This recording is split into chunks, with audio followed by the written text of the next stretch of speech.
So let's see an example of this inherent bias I'm talking about. Okay, so well, first we're gonna import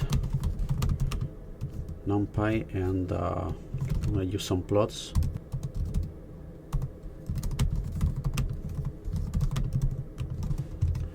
Let's generate some synthetic data by using two normal distributions from where we're gonna get samples. So the first one will have a mean of -2, let's say, and standard deviation of 0.5, and a weight. This is basically will indicate how many data points will be taken from this normal distributions, let's say 80%, and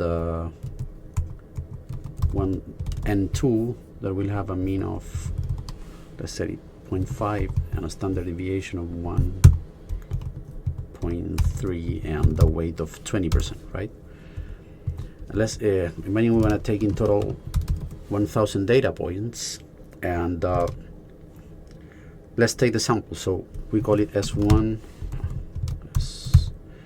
np.random.normal. This function is taking normal samples from N1. I mean, here we need to tell the mean, standard deviation, and amount of samples we want, right? So let's say this is going to be the mean, the standard deviation, and the amount of samples we want is the weight multiplied by n. So it's going to be 800 data points taken here. This is not exactly the way we usually take samples from a mixture of Gaussians. Usually we first sample the choice between N1 and N2, and after we choose the Gaussian, we take a sample from that Gaussian. But for simplicity, I'm using this method here. So here I'm gonna get exactly 800 samples for one and 200 for the other. But to do this 100% correctly, I should use the other method and get roughly 80% and 20% of the samples. Okay, and let's concatenate this.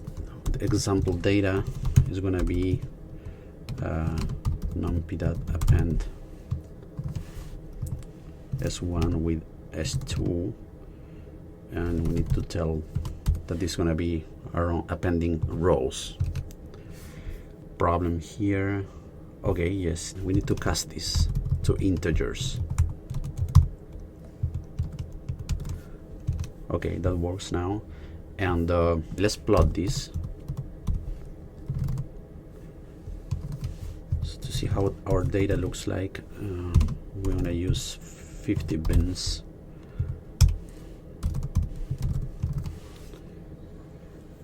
And let's also print what is the mean and the standard deviation of the data. Numpy.mean of our data.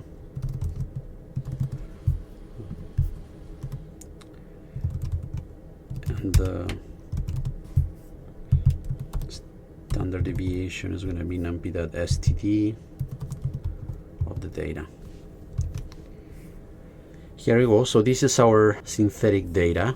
The idea is like, now let's implement quickly like the bootstrapping procedure. What we're gonna do is to create the replicas and calculate the standard deviation of the replicas and see if it's actually smaller than the standard deviation of the data or not. So the bootstrapping data, let's start first with the bootstrapping iterations, better. Assume we're gonna do this 1,000 times. Right, let's call it B. So okay, as we said, like B rounds, and our replica S is gonna be random that choice. So this is a function that takes samples. We just need to make sure that here we select the option with the replacements. Let's take 100 samples. And replace is true. That's key, right? Now it's bootstrapping. So the mean is going to be, now let's better do the following. So bootstrap data means dot append numpy dot mean of s. We need to declare this as an empty list, and similarly the standards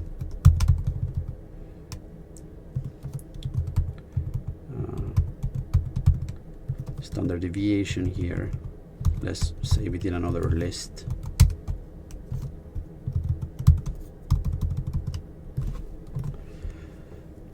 Okay, let's see if it works. Oops.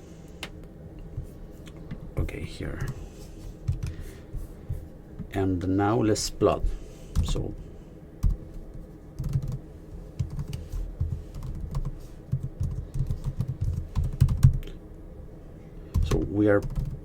what we are doing here, we are plotting the distribution of the mean values we got. Let's show it in a separate plot.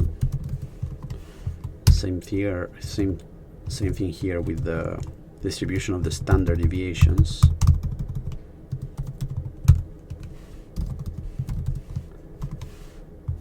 And now let's print something similar to what we have here.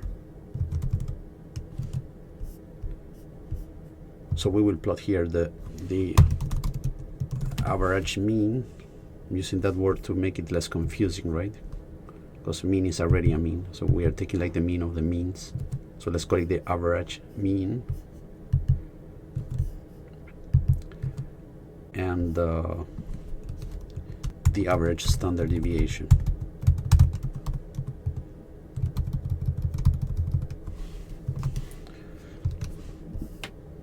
Okay, here we go. So this is the mean, and the mean is centered around here, is minus 1.5. From the original data is more or less the same value, 1.50. But the standard deviation now is 1.22, the average standard deviation. And the original standard deviation was 1.24. So we see that slightly the standard deviation is slightly smaller than the original one. This is an example of what I was telling of the inherent bias that comes with the bootstrapping procedure.